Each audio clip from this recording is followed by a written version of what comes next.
John aka Chicken Fillets here, and it's time once again for another remembering episode. This series, well, I remember about a video game.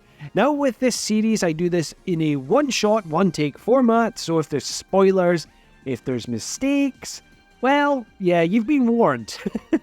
How I also like to talk about this is I like to talk about how I got into said game, my thoughts about playing it, and then the future of said game. Now, speaking of, today's game we're going to remember is the mighty Crosscode, the indie RPG. Now, this is a utter belter, and I cannot wait to talk about this. And it is friend of the channel, Luca from Feiito Gaming's favourite JRPG. So anyway, how did I get into this fantastic pixel art JRPG, indie RPG, however you want to categorize it? Couldn't think of the word there. So I had seen this being advertised. Now I think this got released originally on the PC before it came to console. So it's one that I really had my eye on for a while, but unfortunately I don't play games on PC because, well, I don't have a laptop. I know I'm the only person in the world who doesn't seem to have a laptop or a gaming PC, etc. I am a console peasant, put it that way. So yeah, I kept an eye on it and was seeing all the rave reviews, and I thought, you know, this looks awesome. The slick, fast gameplay and just everything about it was just jumping out at me. And then I found out that it was announced to come to console. And then I found out it was coming to Nintendo Switch, and I was all over that day one. I could not believe we were finally getting Crosscode to the Nintendo Switch, where I played it on. So Crosscode in general, what Crossworlds is about, you play as a character called Leah. Leah is a player in a MMO style game known as Crossworlds, and the funny thing about Crossworlds is it's actually avatars which run around a planet, a real life planet, and you see all these digital characters run around this place. And with Leah, she has the JRPG trope of amnesia, and she can't talk. So the story goes along the lines of, you know, it starts off as she's wanting to find out why she's got no voice, find out a bit more about herself, etc. And then the story really spirals, and it is got a lot of story beats which I did not expect from this game. So how it essentially goes is Leah befriends people in this game, you know, real life people. She has someone talking to her as well. She has someone out with the game talking to her, who's kind of like her voice as well.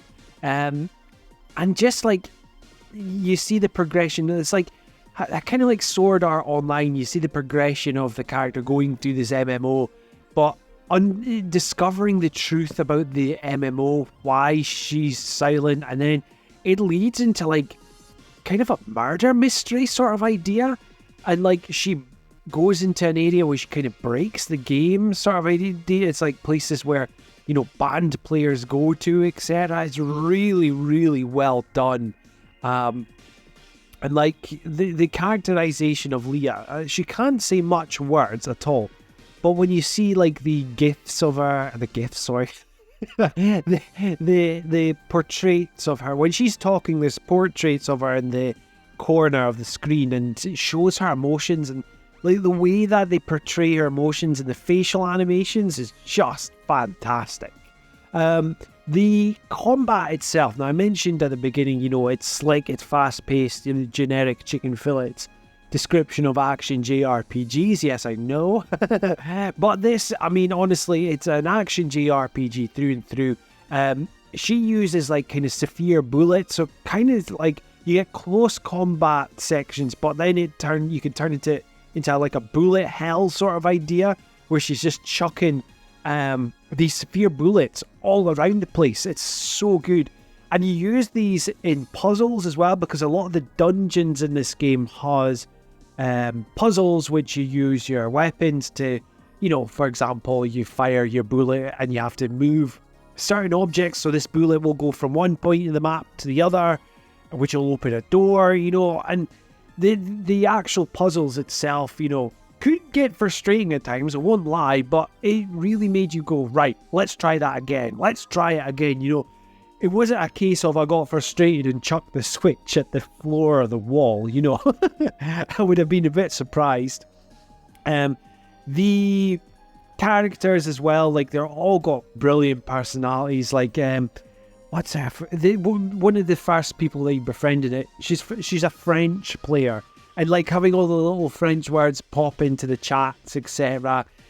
It's just the characterization of these characters, you know, you feel like they are real players playing as avatars in this MMO, you know, and you try and call them when they're, you go into the menu screen and you call them to actually join the game and they appear beside you. Little things like that just make a massive difference. The actual presentation, now I mentioned that this is a pixel art RPG, and the design of this game, it's kind of top-down sort of idea, liking it to classic Zelda, maybe? That sort of idea. It's gorgeous. The pixel art in this is absolutely gorgeous. The enemies as well, there's all sorts of different enemy types, which some types you have to, like, figure out weaknesses, or, you know, there's so much to get your head round with it. Not in a bad way. It's just really, really great. One thing I haven't played yet, there is expanded DLC for it, where there's you finally get to play the raid. If you know, you know.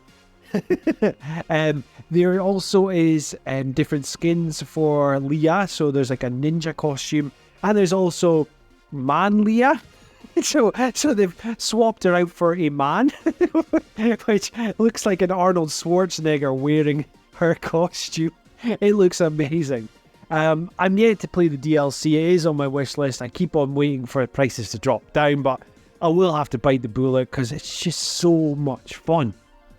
Now, the other thing about this game that is kind of special to me. Now, I've mentioned, I do mention Luca from Feiito Gaming quite a lot, but the reason for this is the way I discovered his channel was because of Crosscode. And because of watching his video, I have done many videos with him. He's been on my channel. And it's this game, if it wasn't for Crosscode, I wouldn't have a friendship like I do now with Luca. So, you know, Crosscode has that special place in my heart as well because of that reason. Moving on from the soppiness, let's talk about the future of Crosscode. Now, I don't think there will be any sort of sequel to this. I think it's a one and done sort of scenario. I know that the team behind Crosscode are building a brand new game, and I've seen snippets online of the development.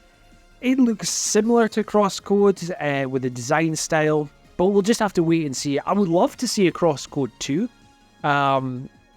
Whether or not, you know, how they do the story, etc., remains to be seen, but I'd love to revisit that world. It had such a great lore behind it, you know, it would be great. But yeah, let me know, right, if you've played Crosscode, what were your thoughts about it? Well, you know what to do. Let me know in the comments down below.